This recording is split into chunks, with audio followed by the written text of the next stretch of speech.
Hello mga ka-farmers, kumusta kayo dyan? Sana'y nasa mabuti kayong kalagayan kahit may mga bagyo ditong mga dumating sa buhay natin. Huwag lang susuko, kaya niyo yan. Tsaka yung ipagdasal natin yung mga kababayan natin nga salanta ng bagyo doon sa Luzon. Ipagdasal natin na nasa mabuti silang kalagayan, tsaka makarecover sila agad sa bagyo nga lang kinakaharap. Yun mga ka-farmers, samahan niyo akong mag-update sa aking alagang baka at saka kambing, kahit konti-konti lang. Importante wala tayong inaapakan na tao. Yun ang pinaka-importante, kaya magsipag lang tayo kahit mahirap, pero kaya natin to. Yan ka-farmers, samahan niyo ako sa aking munting vlog. Sana'y masaya tayong lahat ngayon, at sana suportahan niyo ako kahit likes lang ang comment sa aking vlog, sapat na yon. Salamat ka-farmers, samahan niyo ako mag-update sa aking baka. Tara. Ayun mga ka-farmers, dito sa amin mainit lang, maganda yung panahon, pero sa iba ang lugar dito sa Pilipinas, ang lakas ng hangin sa kaulan, yung natamaan ng bagyo. Dito sa amin wala naman masyadong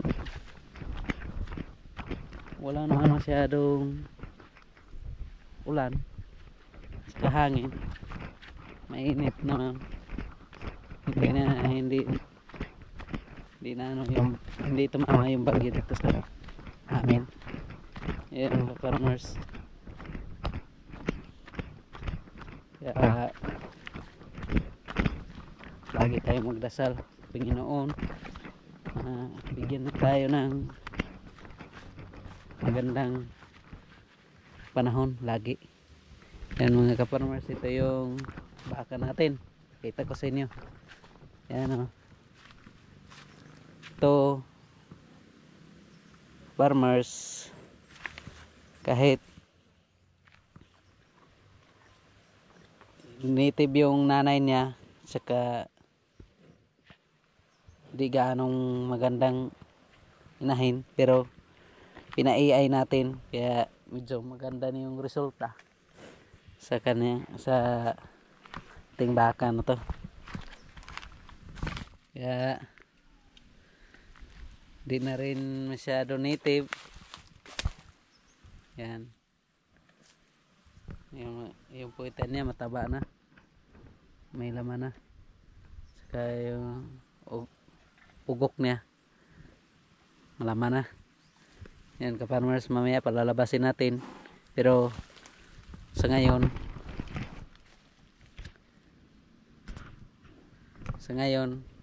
ano muna natin, yung kambing muna natin ipalabas. Tara.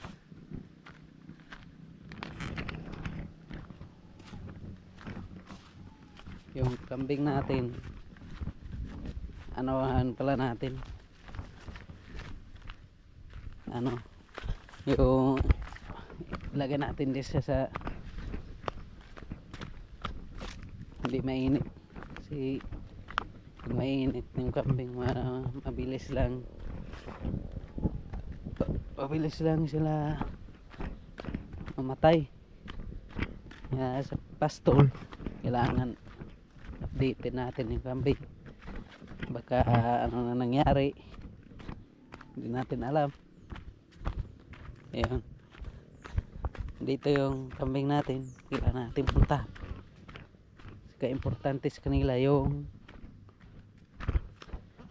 may makain talaga. Yan, ito si si Hans. Si Hans yung laga nating kambing. Yan. Upgraded bower. Yung tatay niya full blood. Yung nanay niya hindi, kuan ano lang, medyo native,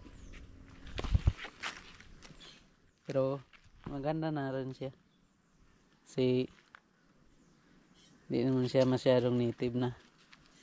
Yan ka farmers, ito yung bagong anak natin na sa ating alawa, si Chaka. Ito. Yan. Ito pa sila. Ito yung dalawa. Ito yung magkapatid. Ito ipatunanay nito. Yung pinaiwi namin. Yung nanganak na. Kaya may ano na. Ito. Itong na ano yung wait na magtatae kasi. Pero ito yung kapatid niya. Healthy. Yeah, pero ginamot na natin to. Ito binigyan natin ng gamot. Sana mawala na to. Kasi nakakabansot pa naman yung tatay yung kambing. Wala silang ganang kumain masyado. Ito healthy. At saka maganda pa. Magandang panglahi, babae to. Yung dalawa babae. At saka yung isa, yung nanay nila ito sa baba. Kaya ini ginagawa nito.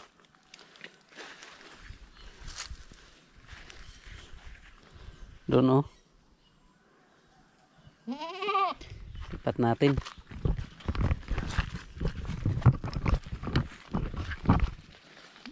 Tanggal natin itong ano.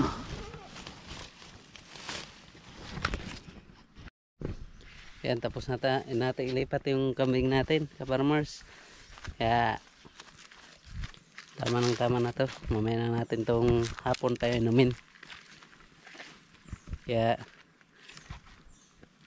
yung baka na naman palabasin natin. At saka lagay natin sa kanyang, lagyan natin siya sa kanyang pahinga para makapahinga. Hindi siya mangalay sa kakatayo. Yun. Yung ka-farmers.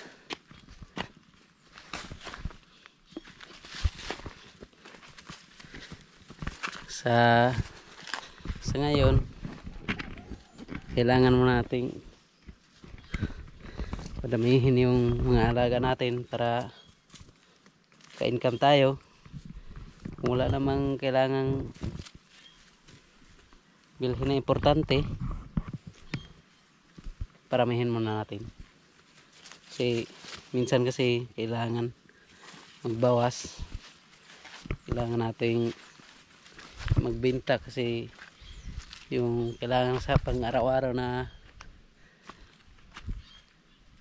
pangangailangan. Buti sana kung sakali may asawa ka na, nagtatrabaho, yun, may source of income kayo, saka yung pang-alaga ng hayop, dagdag income. Kaya doble yung kita niyo sa trabaho niya, sa sahod, saka sa pag-aalaga ng hayop. Yun, maganda talaga yun. Yan ka-farmers, yung tip natin. Pero kung may madami talagang kayong hayop na alaga tulad ng baka, kambing, pwede na tong pang full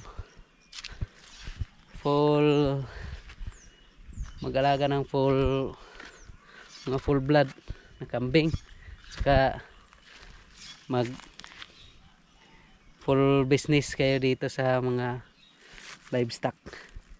Kaya farmers, maganda talaga itong mga livestock kasi kakatuwang tingnan na lumalaki na sila, saka at the same time may kita, saka may exercise.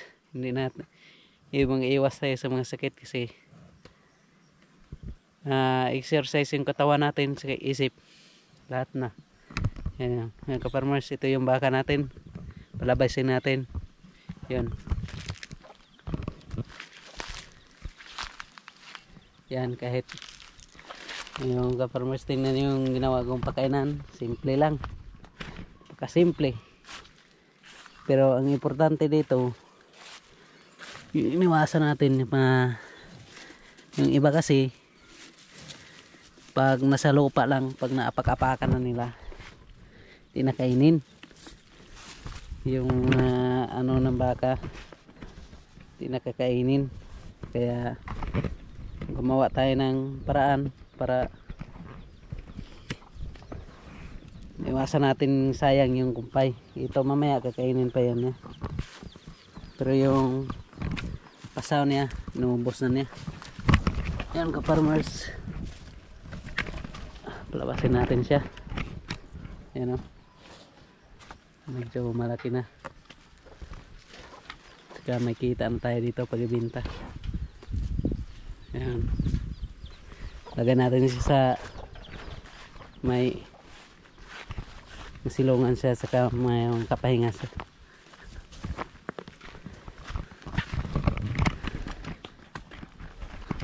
Yan muna ka-farmers,